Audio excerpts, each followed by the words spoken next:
Hi, I'm Nicolette Gibson, Executive Director of MOCAPE, the Missouri chapter for the Council of American Private Education. My name is Al Freeman, and I currently serve as president of MOCAPE. I serve also as director of Lutheran schools for the Missouri district. Our private schools are really stepping up to the challenges presented by the pandemic and the shutdown of our schools. There has been a great transition by our schools, by our teachers, going from in-person education in what we're familiar with and used to changing very quickly to delivering education in an online format and at home format. What never did change, though, was the care and concern and the love expressed to the students. It's been amazing as our teachers do that in an environment they're not used to, but they still are bringing learning, caring, growth, all those things that make non-public schools a special environment. So it was really an amazing thing to watch on my end, both as a parent and as a part of our community, just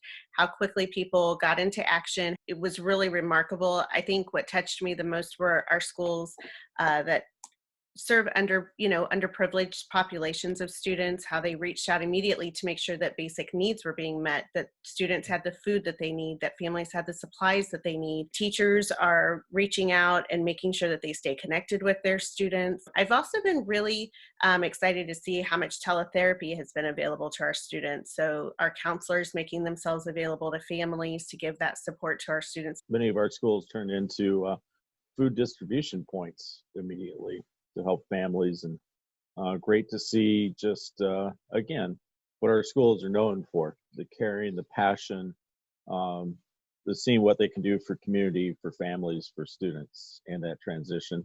The ability to alter delivery so quickly is just amazing what our schools were able to do. Our schools are located in urban areas and suburban areas and rural areas. We have large schools, small schools, and it seemed like the one common theme throughout was just everybody's ability to be flexible and learn new things. What teachers do for online learning is very different than what they're doing in the classroom, and without a lot of those same rewards that they get. So, our teachers enjoy being with their students and they enjoy that connectivity. And I think it's been really challenging for them to prepare lessons and to do all of those things that, they're used to doing, but in a new format, but not really having that connection with their students. We're an innovative people. And I think that this has really shined a light on, how innovative we can be and creative we can be in meeting the needs of our kids. We aim to provide that ability to choose the best possible environment for their child, so the child can grow and flourish and use all of their talents and abilities that they've been given. So there is a school choice that's out there, and you can find a school that meets your needs, the needs of your child, the needs of your family. I think we also need to really keep in mind our students who are at risk and make sure that we have plans in place to help remediate. We want to make sure that that gap doesn't widen, that we make sure that they get whatever supports they need as we move forward into the next school year to keep up and to regain any loss that they had over this time. All of our students and parents and teachers have been deeply impacted by this, and there is going to be an increase in anxiety. And how do we prepare for that and prepare our schools to be a place where we can support teachers and students and families and give them the cushion and the love and support and tools that they need to really effectively deal with all of the many emotions that they're going to be feeling as we return in whatever capacity.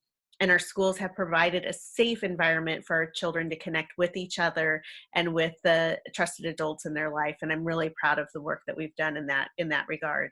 I think our schools have also done a great job of reaching out to teachers, teacher appreciation signs that we see in yards, and finding unique ways to celebrate what they do. I think that people are becoming more aware that our teachers are educators, but they're educated in educating. And so it's not something that you can just necessarily pick up and do, but it really is a matter of years of training and continued professional development that allow our teachers to reach our students in the ways that they do and really to ensure their successes as learners. I've seen some amazing work by the teachers. I know that I've seen online autopsies done for anatomy classes. I've seen printing of PPE equipment delivered to different agencies. the creativity abounds. I'm so amazed and impressed. It's again, it shows the bottom line, the caring, the relationships, the concern for students to have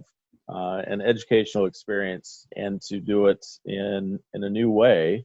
I think the other thing that we were able to do because of our flexibility is provide for our students with academic need. Here in Kansas City, we have a large number, 10 to 12% of our student population has an identified special education need. And we were immediately able to jump into action and figure out, new ways to make sure that those students had the learning environment that they needed, the learning support that they needed, whether it was through paraprofessionals zooming in and working with them via teleconference that way to make sure that their work was done. For some of our students with more significant needs like Down syndrome, teachers were putting together packets for, here are games that you can play with your family that will keep you learning. Here are things that really were applicable to them, as opposed to trying to have one of those students sit down on a Zoom and continue their learning. But really just being able to be flexible and know that we could meet the needs of each of our students, maybe again, not perfectly, but in a way that helped them to continue their learning throughout this time. Something our schools excel at, personalized learning. Yeah. Knowing each child, knowing the needs and caring for those needs. And again, it's never perfect, but we're always approaching trying to meet excellence at all times.